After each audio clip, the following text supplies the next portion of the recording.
안녕하십니까. 성범죄 전문 김경남 변호사입니다. 자, 금일은 불법 촬영이나 몰카 범죄 대처 방법에 대해서 말씀해 드리고자 합니다. 요즘 날씨가 따뜻해져가지고 나들이 계획하고 계신 분들 많을 텐데요. 아마 가는 곳마다 사람이 북적이지 않을까 싶습니다. 그런데 이렇게 사람 많은 곳에 가시면 주의하셔야 될 게 하나 있습니다. 바로 사진입니다. 놀러 가셔가지고 셀카 찍는 사람들도 많지만 풍경 사진 찍는 분들 꽤 있지 않습니까? 그런데 예쁜 배경 찍으시려다가 엉뚱한 사람이 애매한 구도로 찍혀서 문제가 되는 경우가 종종 있습니다.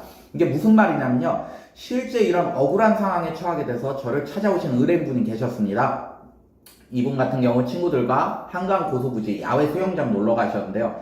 평소 사진 찍는 거 좋아했기 때문에도 그날도 수영장하고 하늘을 배경으로 삼아서 본인의 핸드폰으로 촬영을 하고 있었습니다. 근데 어떤 한 여성분이 다가와가지고 거칠게 핸드폰 뺐더니 지금 불법 촬영하고 있는 거 아니냐 이렇게 따지기 시작했습니다.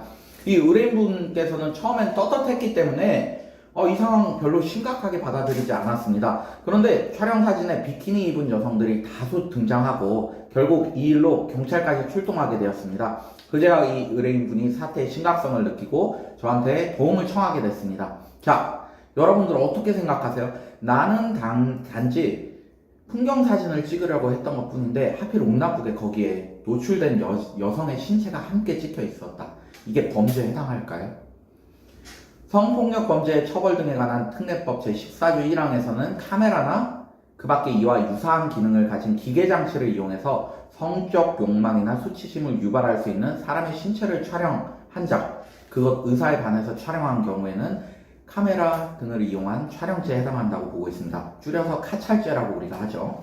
그런데 여기서 성적 욕망이나 수치심을 유발할 수 있는 신체라는 것이 정확히 무엇을 말하는 건지 굉장히 애매합니다. 신체는 어느 부위가 성적이며 또 그건 사람마다 다르지 않을까요? 이에 대한 판단도 당연히 사람마다 다를 것입니다. 그래서 수사기관에서는 이러한 판단을 할 때 몇 가지 사항을 고려하게 되는데요. 예를 들어서 성적 수치심을 유발할 것으로 보이는 특정 신체 부위가 부각되어서 찍혀 있는지, 그러니까 뭐 가슴이라든가 이런 부위가 특별히 이렇게 확대돼서 찍혀져 있는지, 그리고 두 번째로 해당 사진이 어떤 상황에서 어떤 경위로 찍힌 것인가, 과연 이것이 자연적으로 찍힌 것인가 아니면 인위적으로 찍은 것인가. 그래서 셋째로 촬영 대상자의 몸차림이 어떠하며 노출은 어느 정도인가, 이런 것도 당연히 사진 그 자체에서 고려를 하겠죠.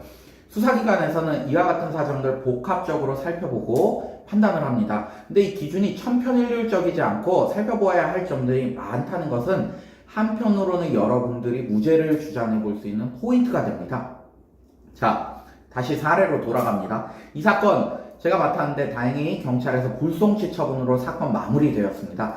의뢰인이 촬영한 사진에 비키니 입은 여성의 신체가 등장하는 것은 사실이지만 그 장소가 한여름의 수영장이고 당시의 시간과 장소 고려했을 때 여성들이 일반적으로 비키니 차림으로 있었기 때문에 노출이 많지만 그것이 성적 욕망이나 수치심을 유발할 수 있는 그런 신체 부위에는 해당하지 않는다라고 봤기 때문이고요. 두 번째로는 신체 특정 부위를 부각해서 찍은 것이 아니고 멀리서 대부분 사진들이 전신샷이 대부분이다. 이런 것도 불송치 처분의 근거가 되었습니다. 보통 카찰죄 혐의를 받게 되면 범행에 사용된 기기를 압수당하거나 이미 제출하게 되고요. 그 기기는 핸드폰이 되겠죠. 근데 문제는 핸드폰을 복원하다 보면 범행 사진이 한 장에 그치는 경우가 없다는 것입니다. 이 몰카 범행은 다수의 범행 끝에 덜미를 잡히는 것이 대부분이기 때문에 핸드폰에 남은 사진 역시도 많고요. 디지털 포렌식을 하다 보면 다른 몰카 사진이 막 줄줄이 나오는 거예요. 이 고구마 나오듯이. 자, 이런 범죄들이 인정돼서 추가로 입건될 가능성이 조금이라도 줄여보고 싶다면 이런 포렌식 절차에 성범죄 변호사님과 함께 동행해서 참석을 하시기 바랍니다. 디지털 포렌식 절차에서 문제되는 사건과 직접적인 관련이 없는 사건들은 제외해달라고 강력하게 어필하셔야 돼요. 왜냐 그러면 포렌식은 압수수색 영장에 기재된 범죄, 그 범위 내에서만 가능한데 그거 말고 다른 것을 압수하는 것은 불법이니까요. 자, 카찰죄가 인정되면 7년 이하의 징역 또는 5천만 원 이하의 벌금형 처해집니다. 촬영이 동의하에 이루어졌다 그래도 그 촬영물을 동의 없이 반포, 배포, 유포할 경우에도 동일한 형이 적용되고요. 뿐만 아니라 촬영물 또는 복제물을 소지하거나 구입, 저장, 시청 이렇게 하는 것도 3년 이하의 징역 또는 3천만 원 이하의 벌금형이 처해져서 그 처벌이 결코 가볍지가 않습니다.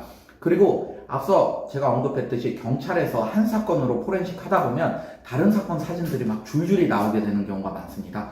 그래서 여러분들이 현재 카찰죄로 경찰 조사를 받고 있고 여죄가 발각될까 좀 걱정인 상황이라면 저희 보유법률사무소 방문하셔가지고 한번 앞으로 진행 사항과 내가 정확히 어떻게 대처해야 되는지 조언 받아보시기를 권유해드리겠습니다. 시청해주셔서 감사합니다.